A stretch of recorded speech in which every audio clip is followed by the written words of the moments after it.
what's been the key to your guys kind of clicking early on?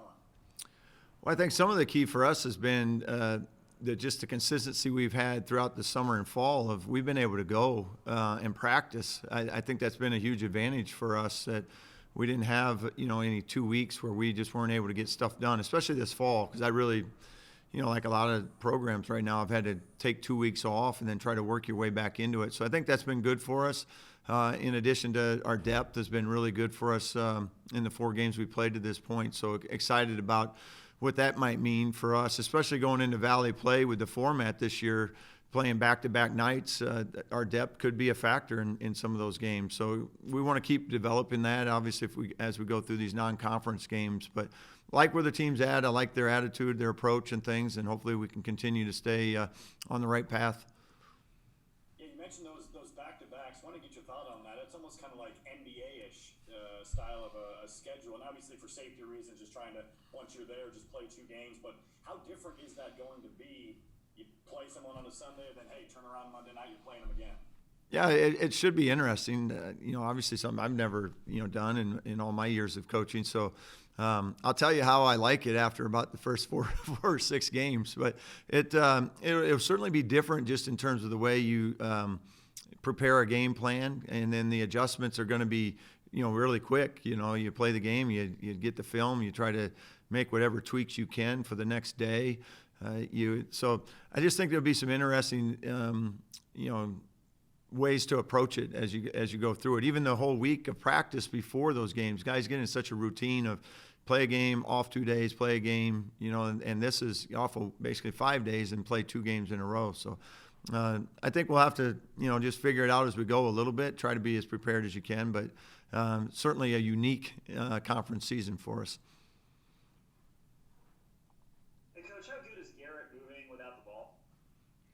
Yeah, Garrett's fun to watch on film. It's fun to watch. Actually, it's fun to watch his defenders on film. Turning around and looking like he was there 1 minute and the next minute he's not, because he's under the rim shooting a layup. And he just has such an incredible feel for that.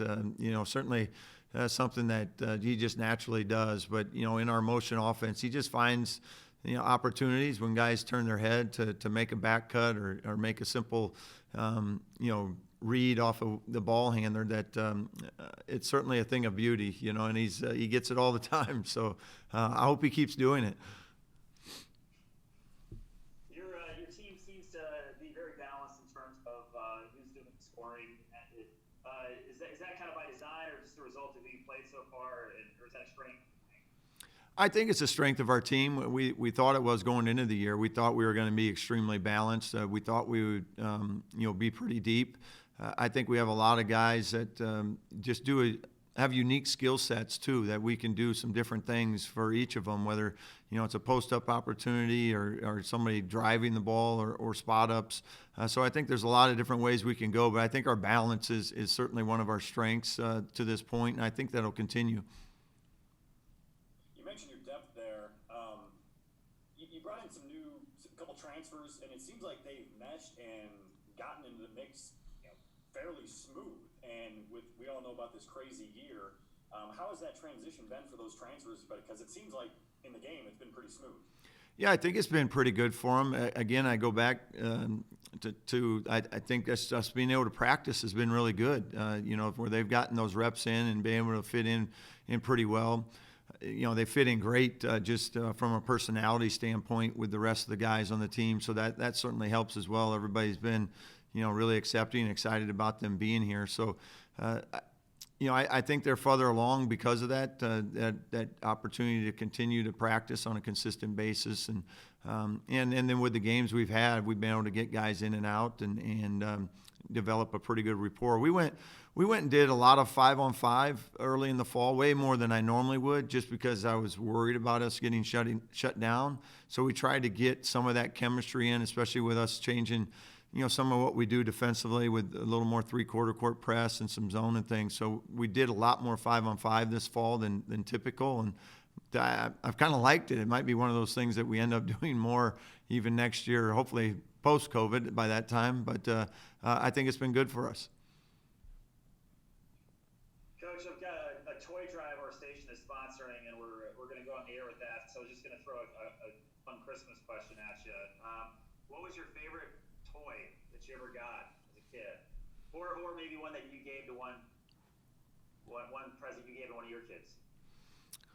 I don't know. I had a red fire truck. That seemed like it was a pretty cool toy when I was younger. So, I don't know if any of them stand out per se, but if I got to pick one, I'm gonna go with the red fire truck. Very all-American of you. Hey, Coach, I think it's let's see, next Sunday, interesting game against Air Force.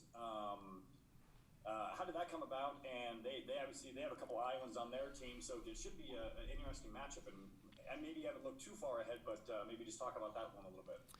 Yeah, it was a series we had started last year. We played out there right before Christmas break, so they're returning that game here this year. They have a new coach that had been there previously, so it'll certainly be a new game plan and things, but should be an exciting game. They run the Princeton offense, and they do a little bit of matchup zone and stuff. So certainly something new that we'll have to prepare for, which, again, the more things you can see in non-conference play prepares you a little bit better for what could get thrown at you during league play. So excited about the game. It should be a pretty good one. What's it like for you as a coach coaching in, I don't want to say complete silence, but when the fans aren't there, there's not all that, crowd noise that you can, is it a little different when you're maybe yelling a little bit and it's all you can hear really is you? Yeah, I catch myself a little bit at times, like everybody can hear me now. So you're pick and choose your spots a little bit, but it's different just with a mask and things. It's, it's harder for guys to hear you. So, trying to be a little more clear. We've worked on, relaying the message a little bit better. So if somebody's closer to me, I can get, what we're trying to do to them, and they can go run it out to them and, get a quick huddle and do, communicate it that way. So we've had to make some, there's small adjustments, but we've had to make some just because of the reality of, what we're doing to play right now with the masks and things. So, but the guys seem to have adjusted pretty well to it. I think I'm a little less quiet. I think they enjoy that. Are you wearing those devices that track contact tracing, like how close everyone is to each other? Yeah, I got it on right now. So, you're good, Scott. My red light isn't beeping with you right now. How does it work? What is it? Is it around is it like a necklace, or what are you doing? Yeah, it's something you wear around your chest, and then it when you get too close, within 6 feet of each other, a red little beeping light goes off. So if you have one on and I have one on, our red flashing lights would be going off, and then it tracks how much time we were together, or inside of 6 feet. Again, with the idea that we can, practice staying apart as much as possible outside that 6 feet. So the guys are getting pretty good at kind of knowing when they're 6 feet apart, because it just naturally over the course of all these months, it starts to just become kind of normal. Like, hey, you're too close to me. But we got the little flashing red dot to kind of verify it.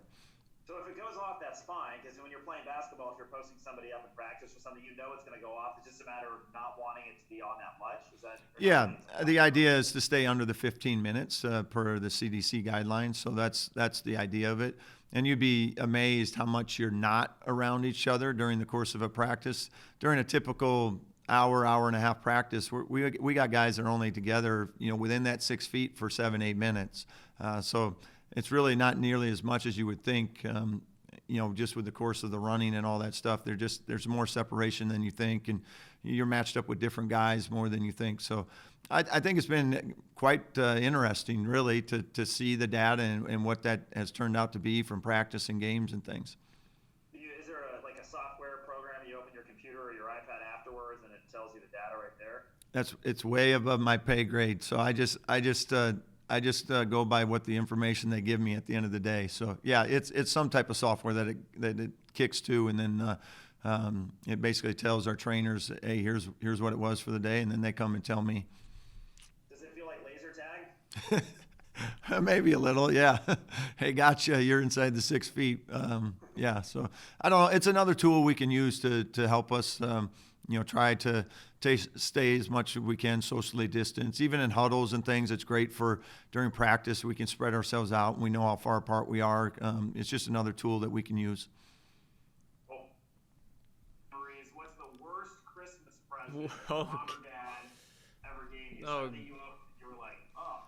Oh, they're not gonna be happy. I don't know. Let's see. Or best. That's a good question. I think my best one I've ever had was me and my brother got Xbox 360s, and we would just stay up all night over Christmas break, just play that together. I don't know if I have a worse Christmas present. Not one that jumps out anyway, though.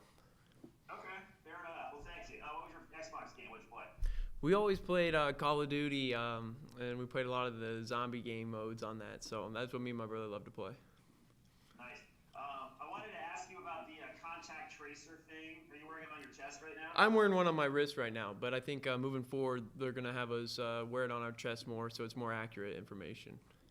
Do you feel like it's kind of too big brothery, like the world's trying to watch you and track your every movement?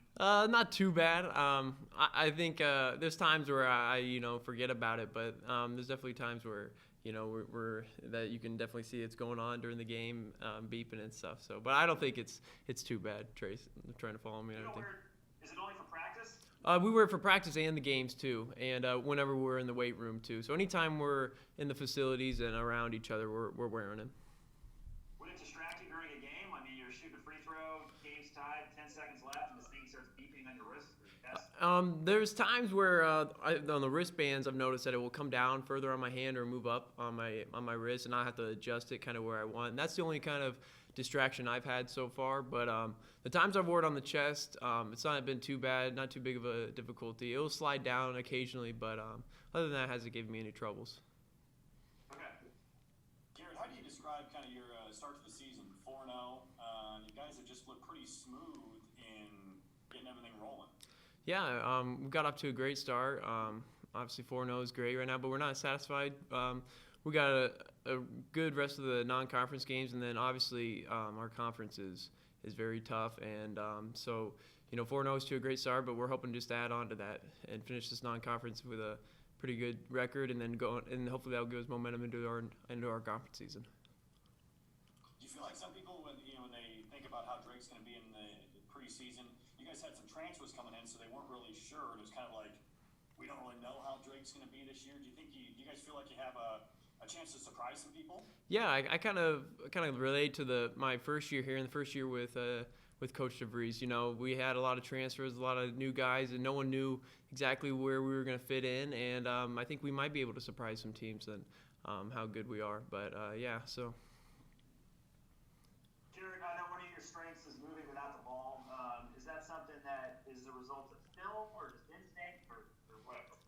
I think it's a little both of film and instinct, and also just kind of with the players we have on our team. I'm not necessarily a guy who has the ball in his hands for a long period of time like Roman Penn, which we rely on and which we want that ball in his hand a lot of times. So I think just finding ways to help the team without the ball, and whether that's cutting or setting screens, stuff like that.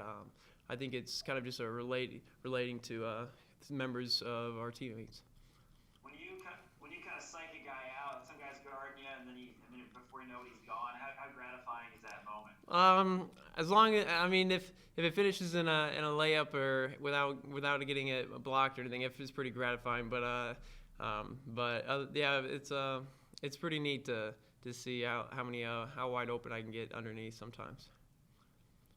Garrett, now that the season's rolling, you knew it was going to be a little different without the fans, but now that you've actually played in games where there's not really fans, how different is it? I would say it's really different, especially on our home court. This time during games, even in that last game against St. Ambrose, we kind of got off to a slow start, and sometimes the crowd can really help us get momentum into the game, start the games better. So yeah, it was definitely different, especially for our home court.